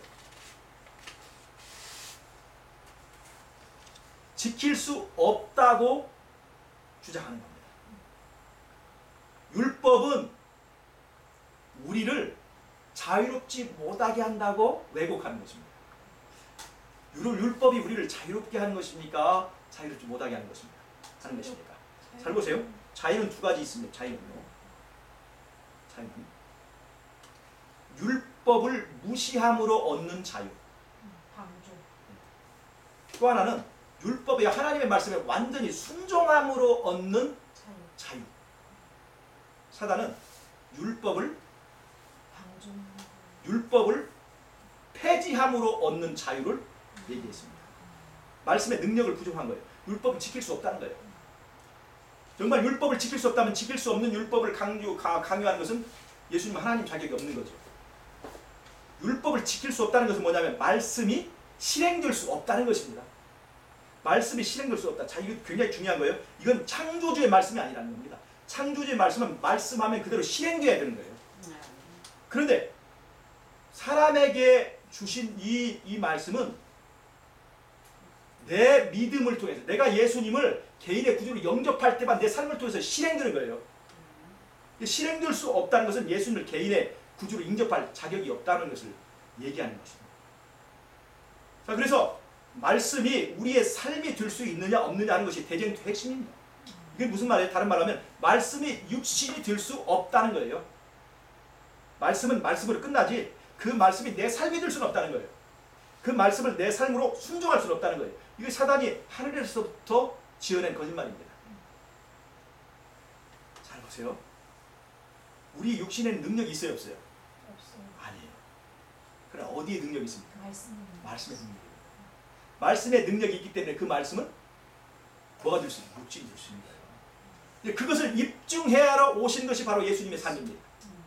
말씀이 육신이 되시고 그분의 삶을 통해서 이 십계명을 완벽하게 순종함을 통해서 하나님의 말씀은 순종할 수 있다는 것을 보여준 것이에요. 그리고 말씀을 순종하는 것이 얼마나 정말 자유가 없는 삶인가. 사단은 그걸 얘기하지만 예수님은 말씀에 순종했더니 이렇게 내 안에 천국이 이루어졌다 하는 것을 보여준 것이 바로 예수님의 삶입니다. 예수님은 말씀에 완전히 순종하셨죠. 그리고 그 안에는 천국이 있었습니다. 근데 그것이 바로 이제 이 하늘에서 시작된 거예요. 자, 말씀의 능력을 부정함으로 뭐를 부정할 수 있어요? 예수님의 신성을 부정할 수 있습니다. 예수님의 하나님 되심을 부정할 수 있어요. 예수님이 우리의 왕이 될 자격이 없다는 것을 주장할 수 있습니다. 그래서 이 말씀의 능력을 부정하는 것이 이 말씀의 능력을 부정하는 것이 예수님의 신성을 부정할 뿐 아니라 마지막 때는 뭘로 되느냐? 이것이 일요일 신성설입니다. 율법을 지킬 수 없다는 거죠. 율법을 변개하는 것입니다. 자, 율법은 폐지되어야 된다. 율법은 우리의 입맛에 맞게 변개되어야 된다. 말씀의 능력을 부정하는 사람들이 율법을 폐지하려고 하다가 폐지하지 못하면 자기 입맛에 맞도록 변개하는 것입니다. 이것이 마지막 때 일요일 신성설이에요. 예수님의 말씀의 능력을 부정하는 것입니다. 안식일은 날짜의 의미가 아니라 이 말씀의 능력을 부정하는 것입니다. 잘 보세요. 우리가 말씀의 능력을 부정하는 것은 이것도 있습니다. 자, 여러분 잘 보세요. 우리 자신을 한번 보십시다. 우리는 변화될 수 있겠습니까? 없겠습니까? 우리 스스로는 안 되죠. 자, 우리를 보면 변화될 수 있겠습니까? 없겠습니까? 없어요. 있겠습니까? 없겠습니까? 없어요. 없어요. 그런데 어디에 능력이 있어요? 말씀의 능력이 있는 거예요. 그 말씀의 능력을 인정하고 믿으면 우리가 변화될 수 있는 거예요. 근데 사단은 그걸 부정해요. 그래서 우리가 말이에요. 때로는 우리가 아무리 예수님 믿어도 우리가 인간이니까 어쩔 수 없이 하면 어쩔 수 없잖아. 이렇게 포기하는 순간 우리는 뭘 부정하는 거예요? 말씀의 능력을 부정하는 거예요. 예수님의 신성을 부정하는 겁니다. 또 하나요. 나도 하나님이다. 왜? 사단이 그 자리를 차지하려면 예수님의 신성은 부정하고 나도 하나님이다라는 것을 주장을 해야 되겠죠. 나도 하나님이다를 주장하는 것이 뭐냐? 그게 바로 영혼불멸설입니다. 마지막 때. 영혼불멸설. 죽어도 죽지 않는 속성은 누구에게만 있어요? 여호와에게만 있습니다. 여호와에게만 있어요. 그런데 영혼불멸설이 뭐예요? 내가 죽지만 죽어도 죽지 않는다.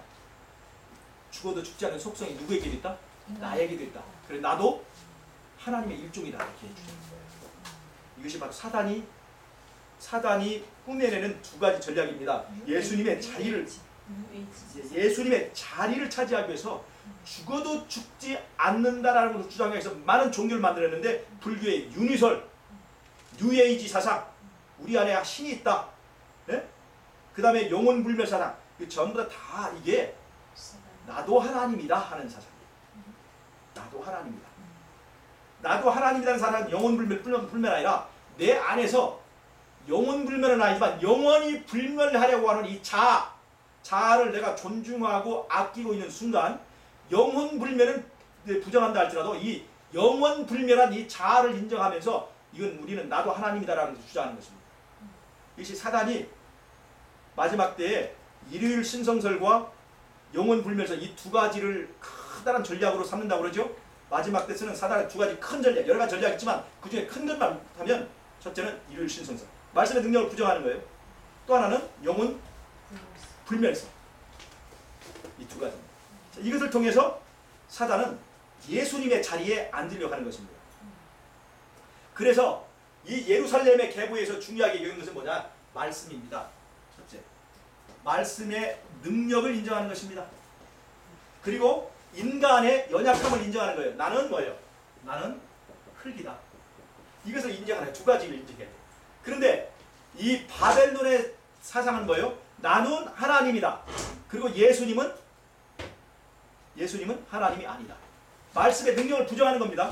말씀의 능력을 부정하기 때문에 이 때와 법을 변개하는 것입니다. 율법을 폐지하려고 하는 것이에요. 그리고 영원불멸설을 주장하는 것입니다. 나도 하나님이다를 주장하면서 예수님의 말씀의 능력, 신성과 관련되어 있는 말씀의 능력을 부정하는 것입니다. 이게 바벨론입니다. 자, 그러면 잘 보세요.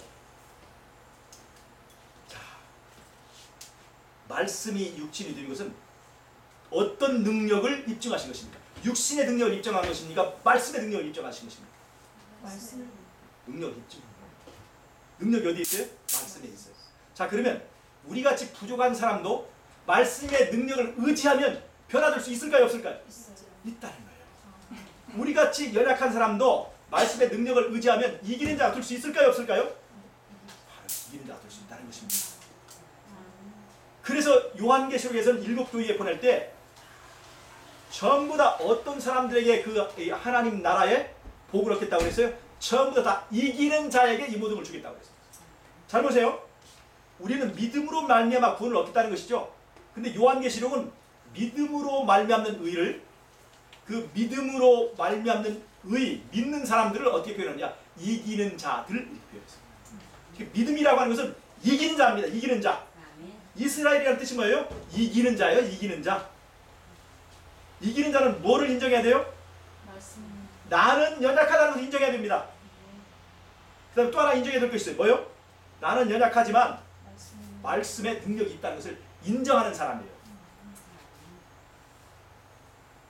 이것이 바로 예루살렘 계보라고 하는 것입니다. 그래서 이 예루살렘 계보가 이제 예루살렘을 통해서 쭉 이어나가다가 마지막 때에 이 말씀의 계보를 이은 무리가 나타나는데 그것이 계시록 12장 17절입니다. 여자의 남은 무리 그게 누구예요? 하나님의 계명을 지키며 예수의 증거를 가진 자. 이게 전부 다 뭐예요? 하나님 계명도 말씀이고 예수의 증거도 말씀이죠. 이 여자의 남은 무리가 가진 재산은 뭡니까? 토지입니까? 아니면 재물입니까? 보석입니까? 말씀의 말씀. 그들은 말씀만을 가지고 있습니다. 하나님의 말씀을 지키고 보존하고 그 말씀의 능력을 높이고 그들의 삶을 통해서 입증하는 사람들이 바로 남은 무리라고 하는 것입니다. 자, 그럼 잘 보세요. 마지막 때 이 용과 짐승과 이 새끼양 거짓 선지자는 이 삼중연합은 마지막 때 하나님의 백성들을 이제 공격하는 삼중연합입니다. 이 삼중연합의 세력은 너무나 무시무시한 거예요. 이 삼중연합의 세력을 깨뜨릴 수 있는 힘은 이 세상에 없습니다. 근데 이 삼중연합에 대항하여서 싸우는 사람들이 계시록 14장에 나오는 새 천사의 기별을 전하는 사람들이에요. 그들의 무기가 뭐예요? 말씀이라는 것이에요. 말씀. 제가 이 계보를 통해서 말씀을 제가 설명하려는 것이 그거예요. 우리는 무엇으로 용과 짐승과 거짓 선자의 삼중연합과 대항하여 싸울 것인가? 다니엘서 1장과 6장까지 1장에서 6장까지 그들은 기변, 말씀입니다. 말씀을 가진 무리가 있어요. 7장에서 12장까지는 바벨론의 삼중연합의 뿌리를 말해주고 있습니다. 삼중연합의 뿌리를 대항하는 것은 계시록 14장에 말씀을 가진 무리입니다. 말씀의 능력을 인정하고 말씀에 의존하는 자만이 마지막 때에 살아남을 수 있다는 것입니다. 그래서 저는 우리는 어떤 이 새천사의 기별을 전하는 사람들은 도대체 어떤 기별을 전하는 사람들이 하고 말한다는 여러 가지 얘기를 할 수 있지만, 제가 이러한 계보를 통해서 우리는 말씀의 능력을 인정하는 사람, 그래서 성경과 예언의 시대, 우리 신앙의 기초를 삼는 사람, 아멘. 말씀을 높이고 말씀의 능력으로 살아가기로 결심한 사람, 그들이 바로 14만 4천을 이루고, 그들은 흠없고 거짓없는 그런 품성을 이루고 어린 양이 어디로 이끌든지 따라가는 일에 성공하면서, 결국 이 어린 양이 어디로 이끌고 가느냐, 어린 양이 혼인잔치로 우리를 이끌어 갈 것을 믿기 때문에, 이 어린 양이 다른 말로 하면 뭐예요? 말씀입니다. 아멘. 말씀이 어디로 이끌든지 따라가는 자예요. 아멘. 어린 양이 무슨 말이에요? 다시 말하면 말씀이에요. 말씀이 어디로 이끌든지 따라가는 자, 그들이 승리할 것을 이제 우리가 분명히 이 과정을 통해서 보면서, 여러분과 제가 말씀을 높이고 말씀대로 신앙하는 이 어린 양의 후예들, 여자의 후손에 남은 무리에 바로 서서 승리하는 사람들 되시기를 바라면서 아멘. 말씀 성경 보고 마치도록 하겠습니다. 아멘. 고맙습니다.